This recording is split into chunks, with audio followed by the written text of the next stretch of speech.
आशा करता हूं दोस्तों आप सभी अच्छे होंगे और घर पे होंगे, सुरक्षित होंगे। दोस्तों आज के इस सेशन में हम लोग शासन व्यवस्था से संबंधित 30 प्रश्नों को देखेंगे और अगले पार्ट 2 में हम लोग और भी 35 प्रश्नों को देखेंगे। टोटल हम लोग 64-65 प्रश्न को देखेंगे जो कि सिर्फ और सिर्फ शासन व्यवस्था से जुड़े होंगे। आप सभी को पता है कि जेपीसी का जो एग्जाम है उसमें 8 प्रश्न सिर्फ और सिर्फ इस चैप्टर से पूछे जाएंगे, शासन व्यवस्था से। तो इस 8 प्रश्न को अगर आप कैप्चर करना चाहते हैं तो इस पार्ट 1 को देखिए और पार्ट 2 जब मैं डालूंगा पार्ट 2 को देखिएगा, ठीक है। इन दोनों पार्ट से मिलाकर मुझे पूरा उम्मीद है कि 5 से 6 प्रश्न तो यहीं से आ जाएंगे। इसके अलावा इतना आपने पढ़ लिया ना तो आप 8 के 8 प्रश्न जरूर एग्जाम में सॉल्व कर लेंगे, क्योंकि एलिमिनेशन भी करने के लिए आप सक्षम हो जाएंगे। तो चलिए स्टार्ट करते हैं आज का वीडियो और आज के इस वीडियो में हम लोग देखेंगे 30 प्रश्नों को देखते हैं। चलिए पहले प्रश्न की ओर डायरेक्टली जंप करते हैं। पहला प्रश्न है, मुंडा के ग्राम पंचायत को क्या कहा जाता है? तो मुंडा के ग्राम पंचायत को हातू कहा जाता है। 1 का ऑप्शन नंबर बी आंसर हो जाएगा, ठीक है। चलिए दूसरा प्रश्न भी दिख रहा है, दूसरा प्रश्न देखते हैं। दूसरा प्रश्न है, पढ़ा पंचायत स्थल को क्या कहा जाता है? तो देखिए पढ़ा पंचायत का जो स्थल होता है वो अखड़ा होता है, अखड़ा होता है, पढ़ा पंचायत स्थल को कहते हैं, ठीक है। तो ये 2 प्रश्न होता है फिनिश। हम लोग आगे बढ़ते हैं। तीसरा प्रश्न सॉरी, तीसरा प्रश्न है, पढ़ा पंचायत के प्रधान को क्या कहते हैं? तो पढ़ा पंचायत के प्रधान को कहते हैं Mahto. Option number A answer हो जाएगा 3, ऑप्शन नंबर 3 का। चलिए चौथा नंबर देखते हैं। चौथा नंबर है, मुंडा गांव के धार्मिक प्रधान को क्या कहते हैं? पाहन कहते हैं। पांचवा प्रश्न, मुंडा जनजाति की शासन व्यवस्था के सर्वोच्च स्थान पर अवस्थित है। तो सर्वोच्च स्थान पर है पढ़ा।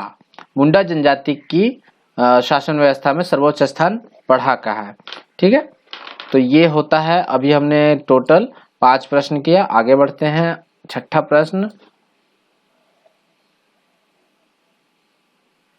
ये रहा, थोड़ा सा जूम आउट करते हैं। हाँ चलिए इतना में मैनेज करते हैं। चलिए छठा प्रश्न है, मुंडा जनजाति में पाहन को दी जाने वाली लगान मुक्त भूमि को क्या कहा जाता है? तो ये डाली कटारी कहते हैं इसे, ठीक है। सातवां नंबर प्रश्न है, सातवां नंबर प्रश्न कहता है, निम्न में से कौन सा कथन असत्य है? फॉल्स हमें पता करना है। तो पढ़ते हैं, मुंडा जनजाति में महिलाओं को प्रशासन के संचालन में बराबरी का स्थान प्राप्त है। तो पहला ही जो ऑप्शन दिया हुआ ये गलत है, तो हमारा आंसर भी ये हो जाएगा फॉल्स, क्योंकि मुंडा जनजाति में महिलाओं को प्रशासन के संचालन में बराबरी का स्थान प्राप्त नहीं है। बाकी ये सारे बी और सी और डी सही है। अखड़ा जो है मुंडा जनजाति में गांव का सांस्कृतिक केंद्र होता है। मुंडा जनजाति में गांव में शांति बनाए रखने के लिए बलि भी दी जाती है और पुजार जो है पाहन का सहायक होता है। ये तीनों ऑप्शन सही है, B C D. Option number A जो है पूरी तरह से गलत है। चलिए उसके बाद हम लोग नेक्स्ट बढ़ते हैं।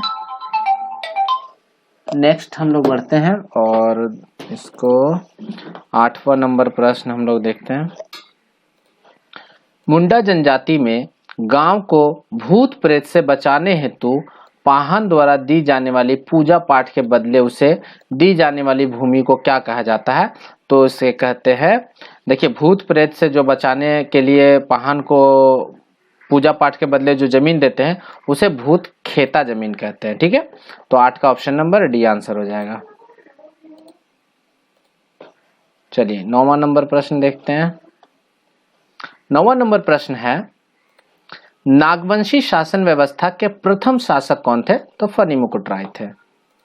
दोस्तों इस पूरे सेशन में पार्ट 1 पार्ट 2 में टोटल हम लोग 65 क्वेश्चन करेंगे जो कि पूरी तरह से डेडिकेटेड होगा शासन व्यवस्था। और शासन व्यवस्था ये रिवीजन भी समझ लीजिए, जो लोग पढ़ भी चुके हैं शासन व्यवस्था वो समझिए कि आप रिवीजन कर रहे हैं और खुद से कॉपी में आंसर बनाते जाइए। टोटल 60-65 क्वेश्चन कर लेंगे शासन व्यवस्था से, तो आशा है कि आप जो है एग्जाम में 8 क्वेश्चन में जरूर से 4 से 5 प्रश्न तो जरूर बना लेंगे। उसके अलावा अगर आप थोड़ा और पढ़ लेंगे तो आप सारे प्रश्नों को सक्षम रहेंगे सॉल्व करने में। चलिए 9वां नंबर देखते हैं। वीडियो को जरूर लाइक शेयर सब्सक्राइब कर लीजिएगा। ये सब मैं जल्दी बोलता नहीं हूँ लेकिन आप पे छोड़ देता हूँ। ओके चलिए 10वां प्रश्न हम लोग देखते हैं दोस्तों। 10वां प्रश्न है, नागवंशी राजाओं द्वारा मुगल शासकों को दिए जाने वाले कर यानी नजराना को क्या कहा जाता था? मालगुजारी। ठीक है, तो ये होता है 11वां नंबर प्रश्न और 12वां नंबर दोनों फटाफट थोड़ा जल्दी स्पीड करते हैं, 5 मिनट का वीडियो हो चुका है। मानकी लोगों को नागवंशी शासकों द्वारा किस नाम से जाना जाता था? मानकी लोगों को जो है नागवंशी शासक भूंयहर कह के पुकारते थे। अब 12 नंबर प्रश्न है, पढ़ा पंचायत शासन व्यवस्था का संबंध किस जनजाति से? पढ़ा पंचायत जो है उरांवों की शासन व्यवस्था है। तो 12 का ऑप्शन नंबर डी आंसर हो जाएगा।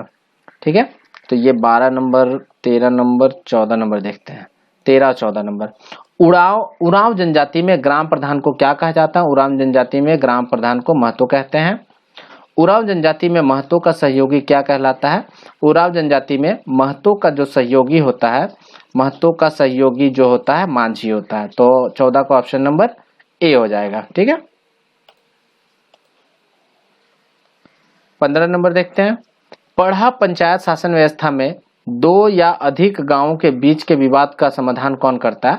तो पढ़ा पंचायत शासन व्यवस्था में 2 या उससे अधिक गांवों के बीच में अगर विवाद हो जाता है, उस विवाद को सॉल्व करने की जिम्मेवारी पढ़ा के पास होती है, पढ़ा राजा के पास होती है। ठीक है, तो option number based on the option number B answer हो जाएगा 15 का। उसके बाद हम लोग 16 नंबर प्रश्न देखते हैं, 16 नंबर और 17 नंबर देखते हैं। 16 नंबर है, पढ़ा पंचायत शासन व्यवस्था में जिस मामले का निपटारा ग्राम के स्तर पर नहीं होता है किसे हस्तांतरित किया जाता है? देखिए पढ़ा पंचायत में ग्राम स्तर पर नहीं हो रहा तो पढ़ा राजा के पास भेजा जाता है। पढ़ा राजा के पास नहीं होता है निपटारा तो पढ़ा दीवान के पास भेजा जाता है। तो इसके अनुसार अगर ग्राम स्तर पर नहीं निपट रहा मामला तो पढ़ा राजा के पास भेज दिया जाता है। तो 16 का ऑप्शन नंबर डी आंसर हो जाएगा। और पढ़ा राजा से भी नहीं होता है तो पढ़ा राजा से भी सर्वोच्च संस्था है पढ़ा दीवान, जो एक सर्वोच्च न्यायालय की तरह काम करता है। तो अगर ये पूछ दिया होता कि पढ़ा राजा से भी अगर मामला ना निपटे तो किसके पास भेजा जाए, तो पढ़ा दीवान के पास भेजा जाएगा। तो 16 का ऑप्शन नंबर डी आंसर हो जाना चाहिए जैसा क्वेश्चन पूछा गया। ठीक है, चलिए 17 नंबर देखते हैं। 17 नंबर क्या कहता है?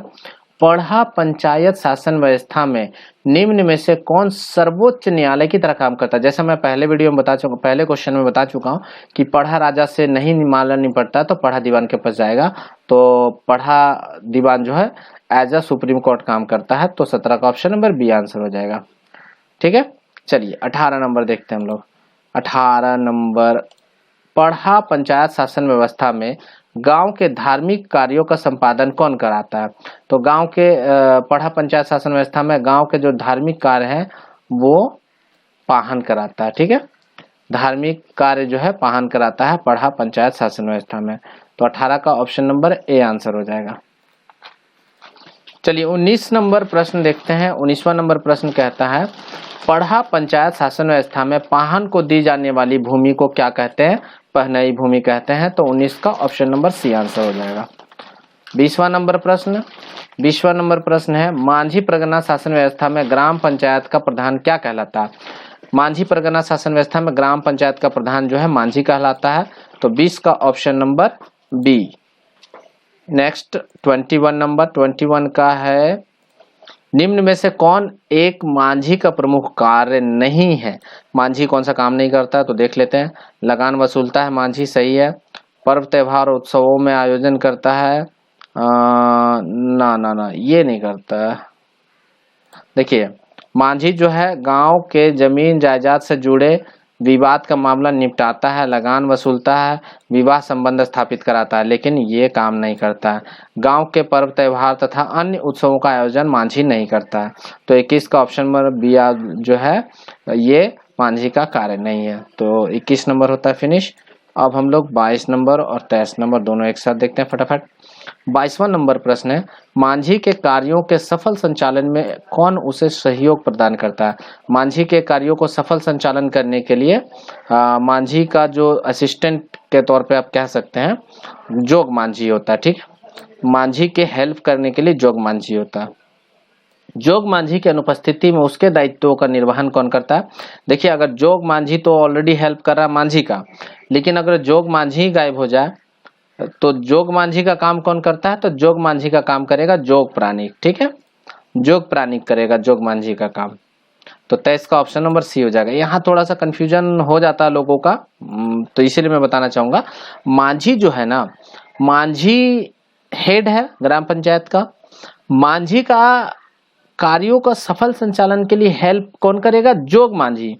अरे भाई, अब जोग मांझी नहीं रहेगा तो जोग मांझी की अनुपस्थिति में उसके जोग मांझी का कार्य कौन करेगा? तो उसका निर्वहन करने के लिए जोग प्राणिक बैठा है। ठीक है, जोग प्राणिक। तो 22 का आंसर होगा ए और 23 का आंसर होगा सी। 22 और 23 होता है फिनिश। 24 और 25 नंबर देखते हैं। निम्न में से किसे उप मांझी के रूप में जाना जाता है? उप प्रमाणिक जो है उप मांझी कहलाता है। देखिए, मांझी शासन व्यवस्था में मांझी सर्वोच्च टॉप पे बैठा हुआ है इंसान है, गांव का प्रधान है। आई मीन गांव का प्रधान है वो। और मांझी के बाद जो है प्रमाणिक होता है जो उप मांझी का दर्जा प्राप्त है। ठीक है, तो ये 24 का ऑप्शन नंबर ए हो जाएगा। 25वां नंबर, मांझी के सचिव के रूप में कौन कार्य करता है? तो मांझी के सचिव के रूप में कार्य करने वाला व्यक्ति होता है वो है गुणैत। ठीक है, गुणैत जो है मांझी के सचिव के रूप में कार्य करता है।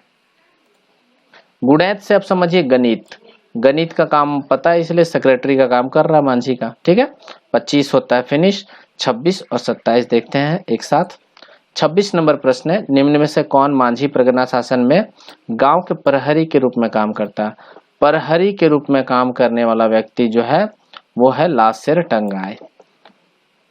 और 27 नंबर है, मांझी परगना शासन व्यवस्था में कौन पुलिस की भांति कार्य करता है? चौकीदार।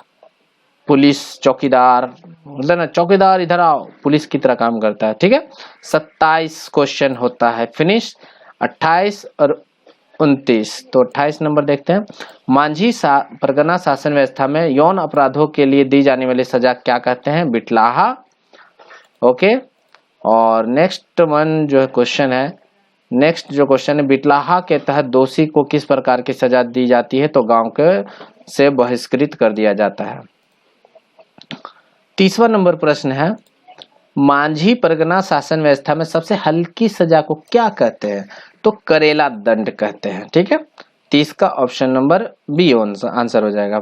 और मांझी परगना शासन व्यवस्था से जुड़ा हुआ 2 प्रश्न और जुड़ बचा है। मांझी परगना शासन में गांव का धार्मिक प्रधान क्या कहलाता है? मांझी परगना शासन व्यवस्था में गांव के धार्मिक प्रधान को नायके कहते हैं।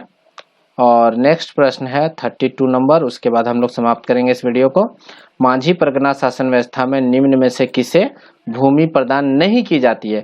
मांझी परगना शासन व्यवस्था में भगदो प्रजा जो होता है इसे भूमि प्रदान नहीं की जाती है। ठीक है, ये बुद्धिजीवी बूढ़े व्यक्ति होते हैं, गांव के पंचायती में हर तरह से बैठते हैं, प्रतिष्ठित लोग होते हैं, इसे किसी तरह की भूमि प्रदान नहीं की जाती है। तो ये दोस्तों जो है शासन व्यवस्था के 65 क्वेश्चन था। 65 क्वेश्चन में हमने मांझी शासन व्यवस्था तक कंप्लीट कर लिया। 32 क्वेश्चन हमने फिनिश किया और आने वाले सेशन में पार्ट 2 में मैं और 32 क्वेश्चन फिनिश करवाऊंगा, तो आपका पूरी तरह से शासन व्यवस्था खत्म हो जाएगा। ठीक है, तो ये वीडियो पसंद आए तो लाइक और शेयर करना ना भूलें, और कमेंट करके जरूर बताइएगा किसी तरह का मिस्टेक हो गई हो तो। और इस तरह के वीडियो पाने के लिए चैनल को सब्सक्राइब कर लीजिए। ठीक है दोस्तों, थैंक यू। आशा है कि जेपीएससी की तैयारी जोरों शोरों से होगी। एकदम रिवीजन, मैं कहूँगा रिवीजन स्टार्ट कर दीजिए आप, ताकि आने वाले समय में आपकी तैयारी बहुत अच्छे से हो जाएगी। Thank you.